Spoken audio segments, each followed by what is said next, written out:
మహోన్నతుడైన దేవునికి ఈ ఉదయకాల సమయంలో నా కృతజ్ఞతాస్తుతులు చెల్లిస్తూ ఉన్నాను. అలాగే దేవుని వాక్యమును వినుటకు సిద్ధంగా ఉన్న ప్రియ సహోదరి సహోదరులందరికీ కూడా నా ప్రత్యేకమైన వందనములు తెలియజేస్తూ ఉన్నాను. గడిచిన పాఠంలో దైవత్వమును గురించి మనం కొన్ని విషయాలు ధ్యానించాము. అందులో ప్రాముఖ్యంగా దైవ త్రిత్వము లేక గాడ్ హెడ్ అనే అంశాన్ని మనం ధ్యానించి అందులో ఒక్కడైన దేవుడు ముగ్గురిగా ఎలాగా ప్రత్యక్షమయ్యారు, బైబిల్ మనకు ఏమి బోధిస్తూ ఉంది అనే సంగతులు, దీన్ని ఎలా మనం అర్థం చేసుకోవాలి అనే సంగతులను గురించి కొన్ని విషయాలు మనం ధ్యానించడం జరిగింది. ఈరోజు మనము అదే పాఠము నుండి మనము ముగింపులో లేఖనానుసారమైన ప్రతిపాదనలు అనే పాయింట్ దగ్గర ఆగిపోయాం. ఈరోజు లేఖనానుసారమైన హోదాలు లేక ఉన్నతమైన స్థితులు. లేఖనము లేక దేవుని గ్రంథము వారికి ఉన్న ఆ యొక్క హోదాను లేక ఉన్నతమైన స్థితిని ఏదైతే తెలియజేసిందో దేవుని వాక్యపు వెలుగులో మనము ఒక్కొక్కటిగా చూద్దాం. ఆదికాండము 1వ అధ్యాయము 1వ వచనాన్ని మనము చదువుకున్నట్లయితే అక్కడ ఈ మాట కనపడుతుంది. ఆది యందు దేవుడు భూమి ఆకాశములను సృజించెను అనే మాట. అందులో దేవుడు తాను భూమి ఆకాశములను సృజించిన వాడుగా అనగా క్రియేటర్గా, సృష్టికర్తగా మనకు కనపడుతూ ఉంటారు. 2వ వచనానికి వస్తే దేవత్వంలో ఉన్న 3వ వ్యక్తి మనకు కనిపిస్తారు. 3వ వ్యక్తి భూమి నిరాకారముగాను శూన్యముగాను ఉండెను, చీకటి అగాధ జలముల పైన కమ్మియుండెను, దేవుని ఆత్మ జలముల పైన అల్లాడుచుండెను. ఇక్కడ అల్లాడుచుండెను అని తెలుగు మాట మరి తెలుగు పండితులు ఎలా రాశారో తెలియదు, కానీ అంటే కొన్ని మాండలికములో అంటే తెలుగులో ఉన్న అటువైపు నుండి అంటే శ్రీకాకుళం దగ్గర నుండి ఇటు కోస్తా ఆంధ్ర, అలాగే రాయలసీమ, తెలంగాణ, ఇలా ఈ ప్రాంతాలన్నింటిలో కొన్ని పదాలకు అర్థాలు మారిపోతూ ఉంటాయి. కనుక మరి ఇది ఏ ప్రాంతానికి వర్తిస్తుందో తెలియదు, కానీ అల్లాడుచుండెను అనే మాట మా ప్రాంతంలో బాధపడటంగా అర్థం చేసుకుంటారు. కానీ ఇక్కడ అర్థం అది కాదండి. ఇంగ్లీష్లో అయితే ఏముంటుందంటే మూడ్ అనే మాట కనపడుతుంది. దీనికి అర్థం ఏంటంటే కదులుచుండెను లేక సంచరించుచుండెను అని అర్థం. అంటే దేవుని ఆత్మ జలముల పైన కదులుతూ ఉన్నాడు, అటు ఇటు సంచరిస్తూ ఉన్నాడు. ఇది పరిశుద్ధాత్మను గురించి ఈ వచనంలో మనకు కనపడుతుంది. అయితే అదే పరిశుద్ధాత్మ అంటే ఆయన యొక్క హోదా, ఆయన యొక్క పరిధి లేక ఆయన పనిని మనం లోపలికి వెళ్ళి చూసినట్లయితే, అంటే గ్రంథం లోపలికి వెళ్ళి చూసినట్లయితే యెషయా గ్రంథంలో పరిశుద్ధాత్మని యొక్క పని ఏంటో లేకపోతే ఆయన యొక్క ఔన్నత్యం ఏంటో మనకు కనపడుతుంది. 11వ అధ్యాయం 2వ వచనాన్ని మనం చదువుకుందాం. యెహోవా ఆత్మ జ్ఞాన వివేకములకు ఆధారమగు ఆత్మ, ఆలోచన బలములకు ఆధారమగు ఆత్మ, తెలివిని, యెహోవా యెడల భయభక్తులను పుట్టించు ఆత్మ అని పరిశుద్ధాత్మను గురించి ఇక్కడ వ్రాయబట్టం జరిగింది. అంటే పరిశుద్ధాత్మ దేవుడు జ్ఞాన వివేకములకు ఆధారమైన వాడు. అలాగే బలములకు ఆధారమైన వాడు. ఆలోచన, బలం. ఆలోచనకు, బలానికి కూడా ఆయన ఆధారమైన వాడు. తెలివిని, యెహోవా యెడల భయభక్తులను పుట్టించుటకు ఆత్మ, పరిశుద్ధాత్ముడు ఆధారమైన వాడు. కనుక పరిశుద్ధాత్మ ద్వారా ప్రతి వ్యక్తి తన జీవితంలో జ్ఞాన వివేకములను, ఆలోచన బలములను, తెలివిని, భయభక్తులను పొందగలడు. కనుక మొదటి భాగంలో, ఆ మొదటి వచనంలో ఆయన సృష్టికర్తగా కనపడుతూ ఉంటే, దేవత్వంలో ఉన్న మూడవ వ్యక్తి ఇటువంటి గొప్ప విశిష్టతను కలిగి ఉన్నట్లుగా మనం చూడగలం. అలాగే మనము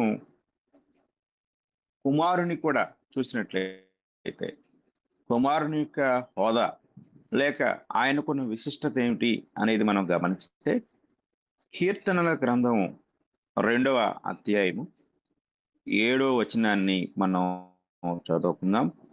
కీర్తన గ్రంథము 2వ అధ్యాయము 7వ వచనంలో, కట్టడను నేను వివరించెదను, యెహోవా నాకిలాగు సెలవిచ్చెను, నీవు నా కుమారుడవు, నేడు నిన్ను కనియున్నాను అని చెప్తూ 12వ వచనంలోకి వచ్చేసరికి, ఆయన కోపము త్వరగా రగులుకొనును, కుమారుని ముద్దు పెట్టుకొనుడి, లేని యెడల ఆయన కోపించును, అప్పుడు మీరు త్రోవ తప్పి నశించెదరు, ఆయనను ఆశ్రయించు వారందరూ ధన్యులు.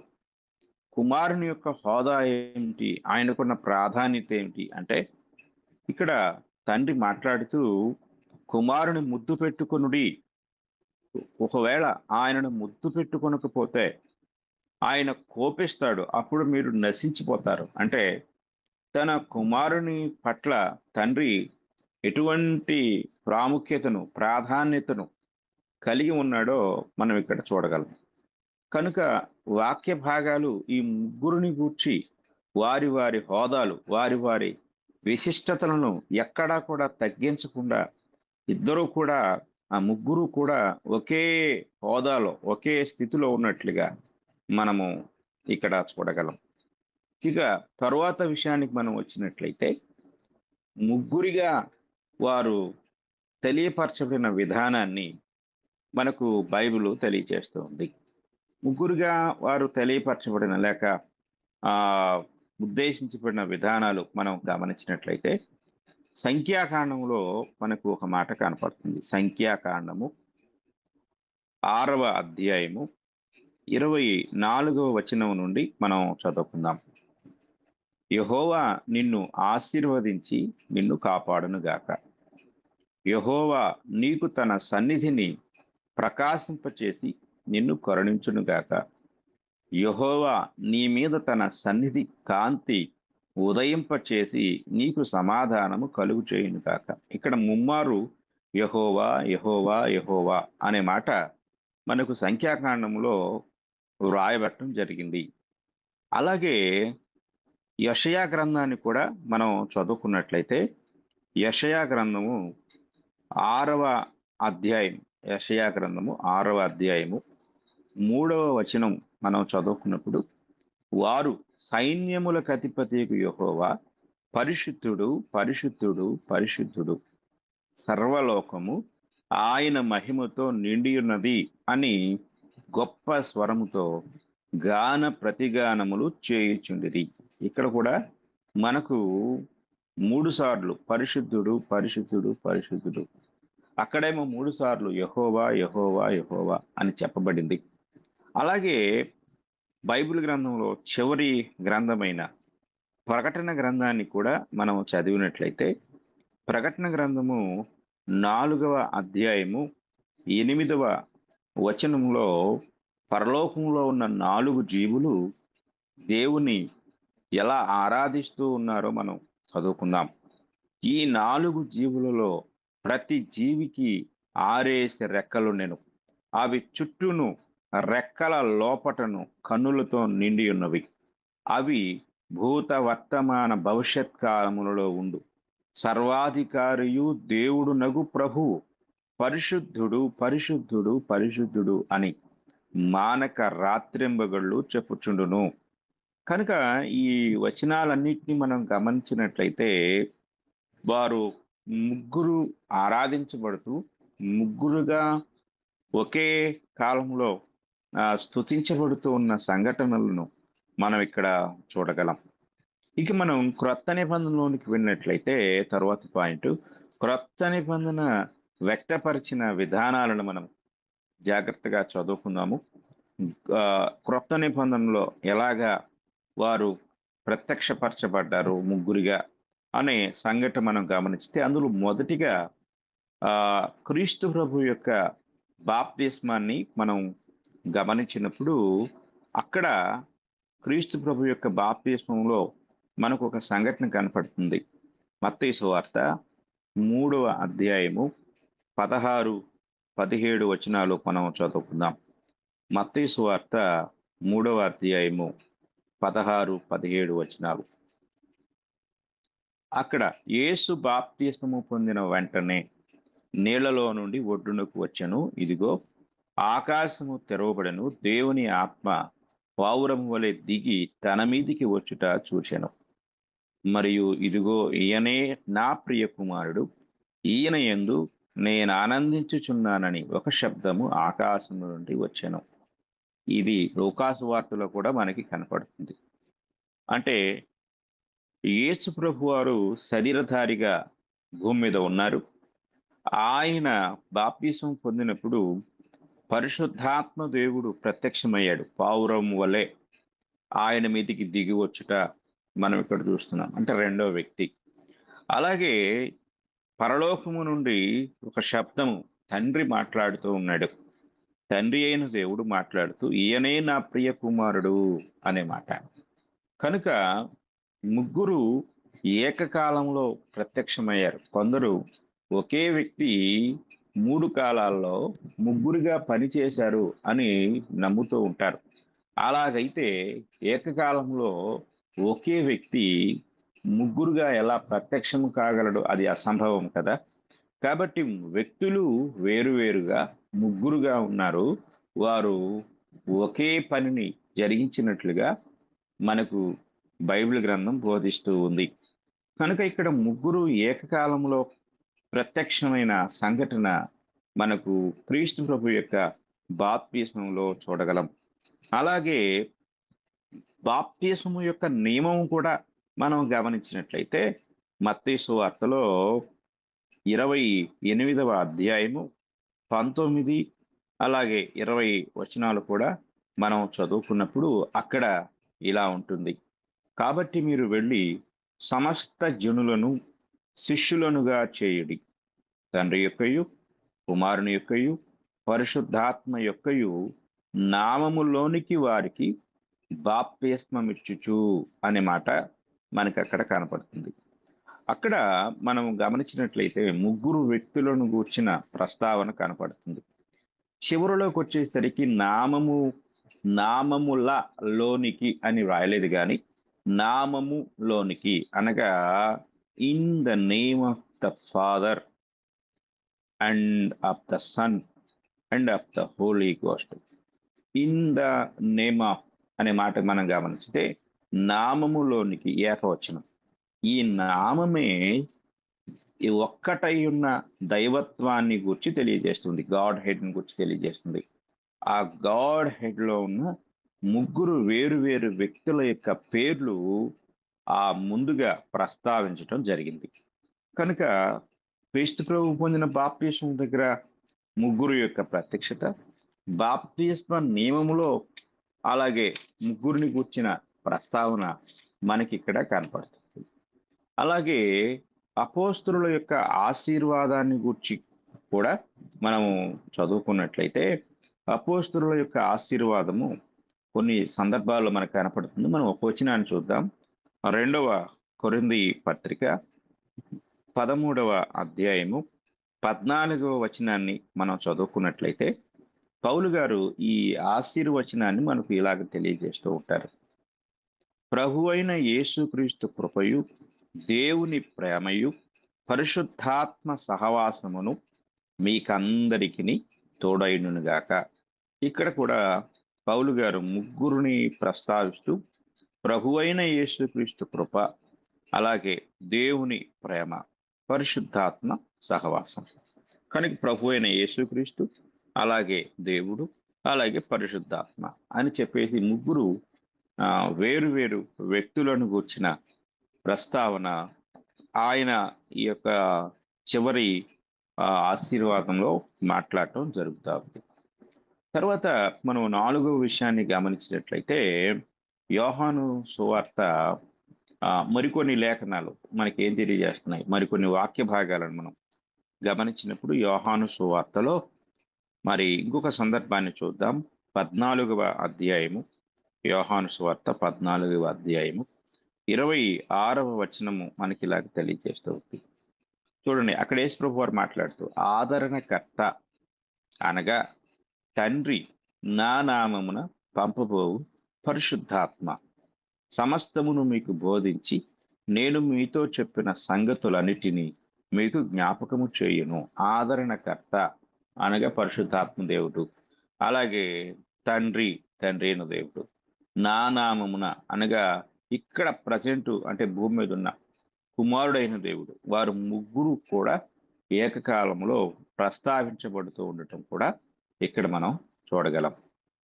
కనుక ఈ ఈ సంగతులన్నీ కూడా మరి ముగ్గురిగా వారు అటు పాత నిబంధన లోను, అలాగే క్రొత్త నిబంధనలోను వారు ఏ విధంగా ముగ్గురుగా ప్రత్యక్షమయ్యారో ఆయా సంగతులలో, ఆయా కాలములలో అనే విషయాలు మనకు దేవుని గురించిన స్పష్టమైన అవగాహనను మనకు తెలియజేస్తూ ఉన్నాయి.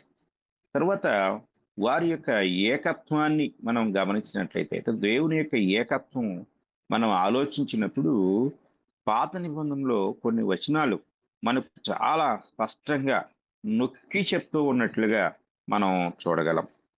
మొదటిగా పాత నిబంధనలో 2వ సమూయేలు గ్రంథము 7వ అధ్యాయము 22వ వచనాన్ని మనం చదువుకున్నప్పుడు అక్కడ ఇలా రాయబడి ఉంటుంది. కాబట్టి దేవా యెహోవా, నీవు అత్యంతమైన ఘనత గలవాడవు, నీ వంటి దేవుడొకడును లేడు. మేము విని దానినంతటిని బట్టి చూడగా నీవు తప్ప దేవుడెవడును లేడు. ఇది అంత స్పష్టీకరణ మనం గమనించగలం.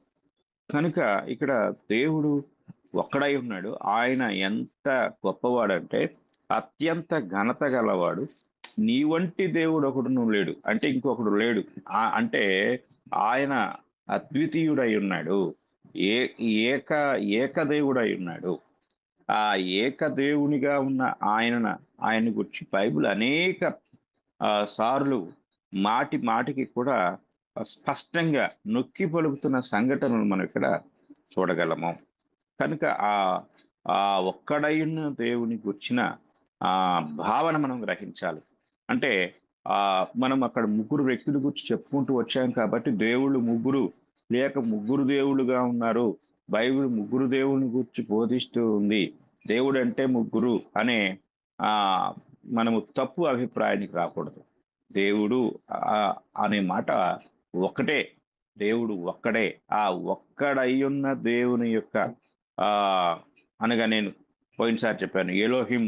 ఆ ఎలోహింలో ముగ్గురు వ్యక్తుల యొక్క ఏకత్వము, వారి పని మనం చూడగలం.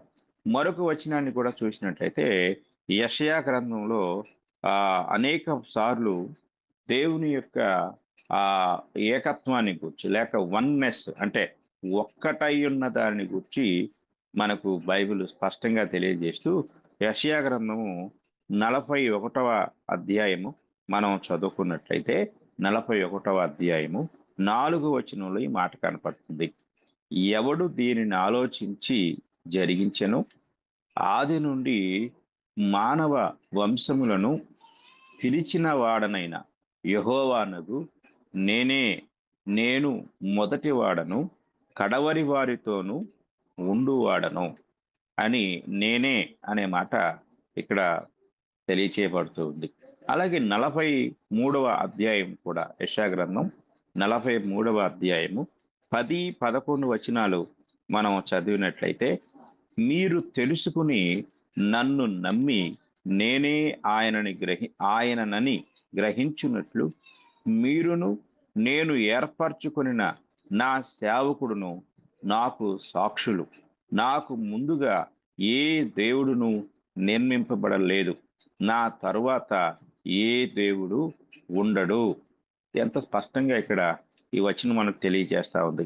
కింద కూడా 11 వచనం కూడా, నేనే యెహోవాను, నేను తప్ప వేరొక రక్షకుడు లేడు అనేది ఆ యొక్క ఏకత్వాన్ని లేక ఏక దేవుని గూర్చిన గ్రహింపుని మనకు తెలియజేస్తూ ఉంది. అలాగే యెషయా గ్రంథము 44వ అధ్యాయము 6వ వచనాన్ని మనము గమనించినట్లయితే, ఇశ్రాయేలు రాజైన యెహోవా, వారి విమోచకుడైన సైన్యములకు అధిపతిగా యెహోవా ఈలాగు సెలవిచ్చుచున్నాడు, నేను మొదటి వాడను, కడపటి వాడను, నేను తప్ప ఏ దేవుడును లేడు. ఈ ఈ యొక్క వచనాలన్నీ కూడా ఎంతో స్పష్టంగా దేవుని యొక్క ఏకత్వాన్ని అనగా ఆ ఏక దేవుని గుర్చిన అవగాహనను మనకు ఎంతో చక్కగా స్పష్టపరుస్తూ ఉన్నాయి. అలాగే ద్వితీయోపదేశ కాండము 6వ అధ్యాయము మనం చదువుకున్నట్లయితే 4వ వచనంలో కూడా అక్కడ ఈ మాట కనపడుతుంది. ఇశ్రాయేలు వినుము, మన దేవుడైన యెహోవా అద్వితీయుడగు యెహోవా అనే మాట. ఇక్కడ ఇంగ్లీష్ లో ఉంటుంది, hear O Israel, the Lord our God is one Lord. ఒక్కడే అద్వితీయుడుగు యెహోవా. అద్వితీయుడు అనగా ద్వితీయుడు కానివాడు. అంటే ఒక దేవుడు ఉన్నాడు, ఈయన రెండో వాడు అనే ఉద్దేశాన్ని ఇక్కడ తెలియచేయటంలో, అద్వితీయుడు అంటే ఎవరూ లేరు, ఒక్కడే అయి ఉన్నవాడు. కనుక దేవుడు ఒక్కడే అనే సత్యాన్ని ఈ వచనములన్నీ స్పష్టపరుస్తా ఉన్నాయి. కనుక మనం దేవుని గూర్చిన ఈ అవగాహన మనము చాలా జాగ్రత్తగా గమనించాలి. అర్థం చేసుకోవటంలో మనము చాలా వివేకము కలిగి గ్రహించవలసిన వారమై ఉన్నాం. ఒక వచనమును మనం వివరించుకుందాం. అంటే ఈ ఒక్కటై ఉన్న స్థితిని గురించి ఆది కాండము 1వ అధ్యాయము 1వ వచనానికి మనలో వెళ్దాం. 1వ వచనంలో మనము చూసినట్లయితే, ఆది యందు దేవుడు. మీరు చూడండి మీ బైబిల్లో, ఆది యందు దేవుడు. అక్కడ దేవుడు అనే మాట ఎలోహిం అని హెబ్రీలో కనపడుతుంది. అది బహువచనం. దేవుడు అనే మాట బహువచనముగా, అంటే వీరు మిళితమైన ఏకత్వమును కలిగిన వారుగా ఉన్నారు. అంటే ఏకత్వంలో మిళితమై ఉన్నారు, ఇంక్లూడ్ అయి ఉన్నారు. ఇది మనం గమనించాలి. కనుక ఆది యందు దేవుడు బహువచనము, ఆ తర్వాత సృజించను, మళ్ళీ అది ఏకవచనం. ఈ విషయాన్ని మనం జాగ్రత్తగా గమనించాలి. అలాగే యెహోషువ గ్రంథము 22వ అధ్యాయం కూడా మనం చదువుకున్నట్లయితే, యెహోషువ గ్రంథం 22వ అధ్యాయము 22వ వచనం కూడా మనకి ఈ సంగతిని తెలియజేస్తుంది.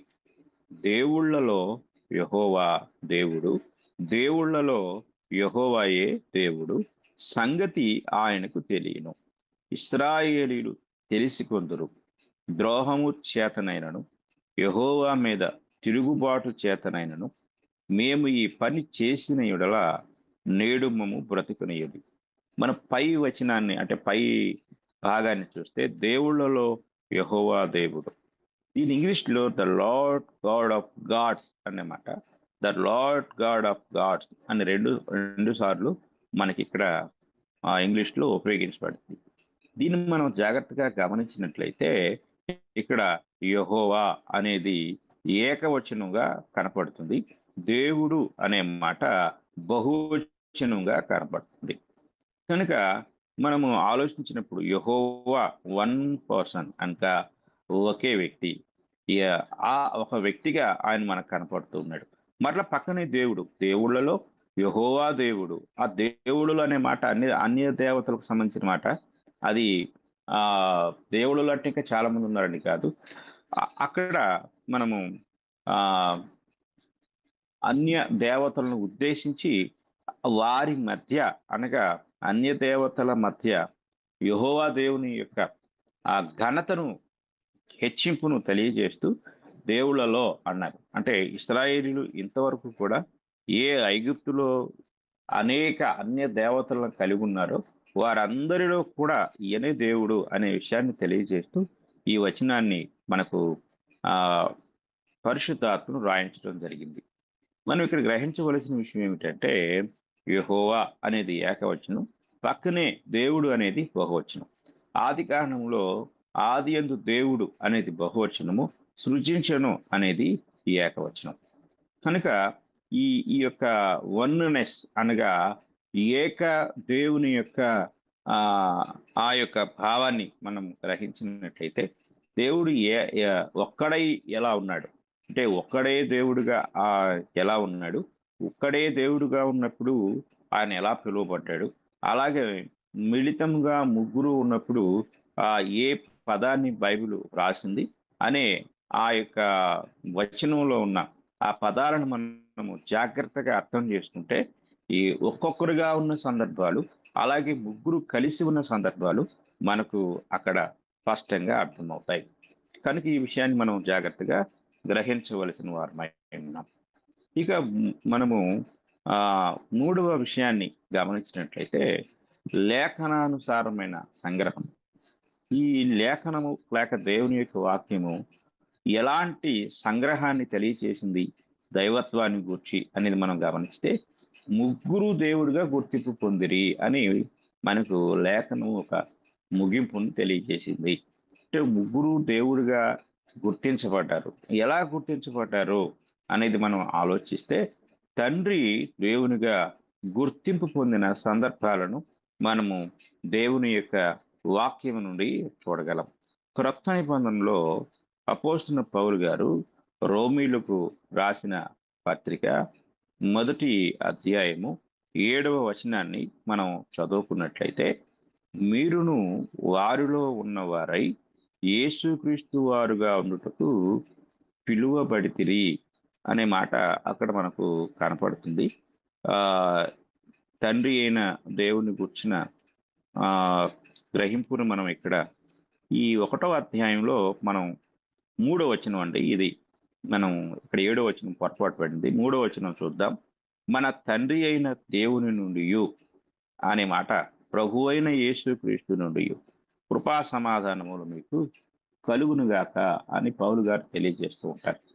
అంటే ఇక్కడ తండ్రి దేవునిగా, తండ్రి అయిన దేవునిగా అనగా తండ్రి దేవుడుగా పిలువబడ్డారు, గుర్తింపు పొందినట్లుగా ఈ యొక్క సందర్భంలో మనము చూడగలం.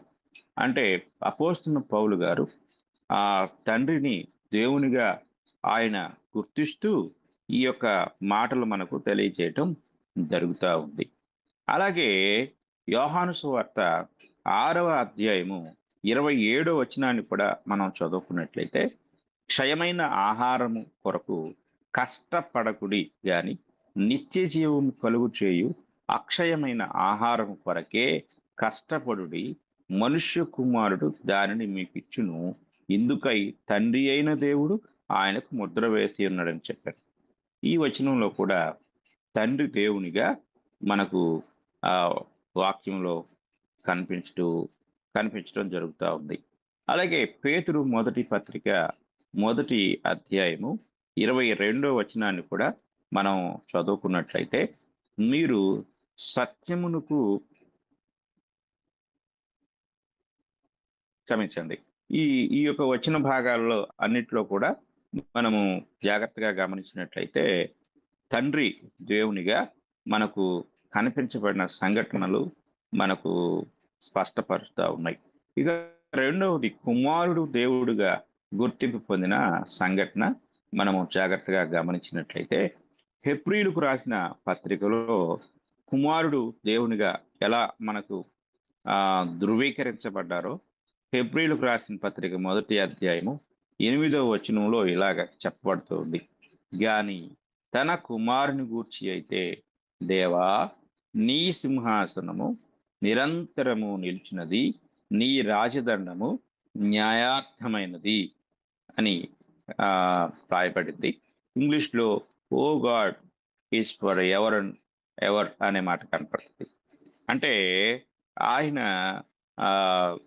మరి దేవుడు ఎవరిని, తన కుమారుని గురించి దేవా అని మాట్లాడుతున్నాడు. కనుక తండ్రి అయిన దేవుడు కుమారుని దేవా అని సంబోధిస్తూ ఆయనను దేవునిగా మరి గుర్తిస్తున్నట్లుగా మనము ఇక్కడ చూడగలం.